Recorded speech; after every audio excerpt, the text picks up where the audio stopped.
वालेकुम, मैं हूं मलिक अब्दुल रहमान और मैं अपने यूट्यूब के चैनल पर तमाम नाज़रीन को खुश आमदीद कहता हूं। बाबर आजम जो है उनको कप्तानी से हटाया गया, उन्होंने रेजिग्नेशन दी है। तो उसके बाद जो है वो टेस्ट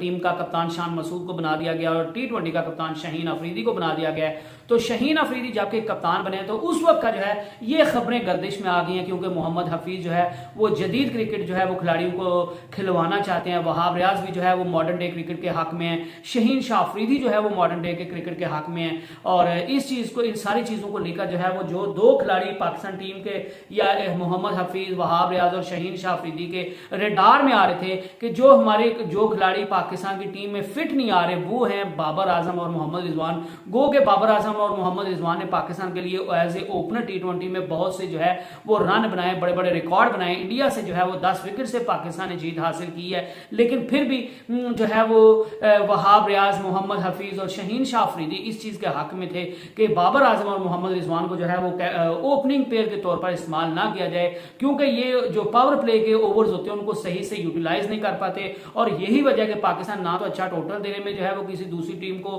कामयाब रहता है, और अगर पाकिस्तान के खिलाफ बड़ा टोटल लग जाता है तो पाकिस्तान बाबर आजम और मोहम्मद रिजवान की बॉल जाया करने की वजह से और लो स्ट्राइक रेट से खेलने की वजह से पाकिस्तान के लिए वो रन चेज करना जो है वो काफी मुश्किल हो जाता है, और इसकी वजह से पूरी टीम पर प्रेशर बनता है और पाकिस्तान की टीम जो है वो बैटिंग लाइन जो है वो कोलैप्स कर जाती है। तो इस वजह से सारे खिलाड़ी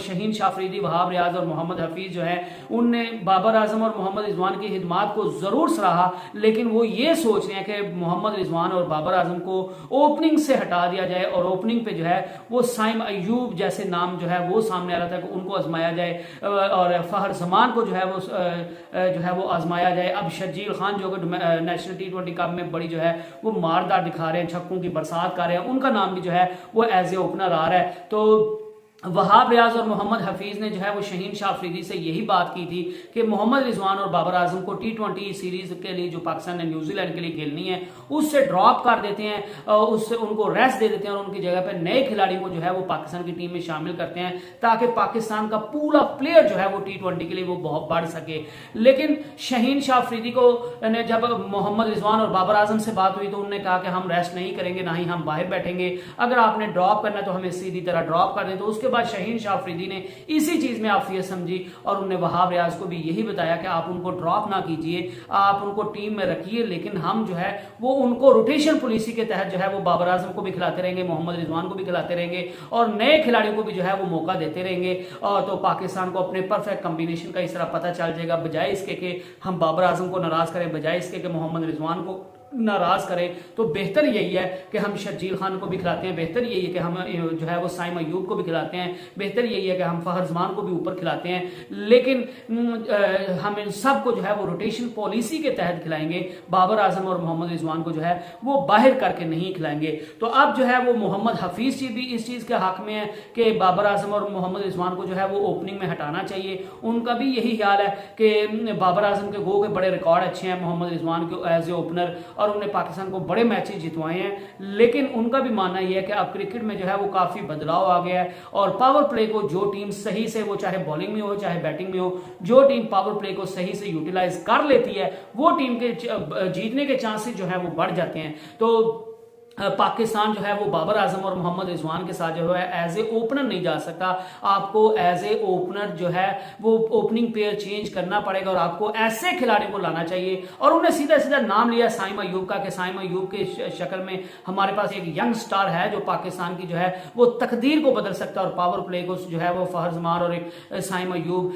जो है वो अच्छी पावर हिटिंग की वजह से पाकिस्तान के हक में बदल सकते हैं, जो कि पाकिस्तान टीम के हक में बेहतर होगा। तो लग यही रहा है कि बाबर आजम और मोहम्मद रिजवान की जो है वो T20 में जगह एज ए ओपनर जो है वो तो बिल्कुल खत्म होने वाली है, और पाकिस्तान की T20 की टीम में भी वर्ल्ड कप के बाद जो है वो बाबर आजम और मोहम्मद रिजवान को T20 में से वैसे ही जो है वो फारिग कर दिया जाए। तो इस वजह से बाबर आजम और मोहम्मद रिजवान का भी यही था कि मोहम्मद रिजवान की जगह पे मोहम्मद हारिस को जो है वो आजमाने का फैसला किया गया था, और यही फैसला किया गया था कि हारिस जो है वो बड़े डोमिनेंट बैट्समैन है T20 में, तो हमें जो है वो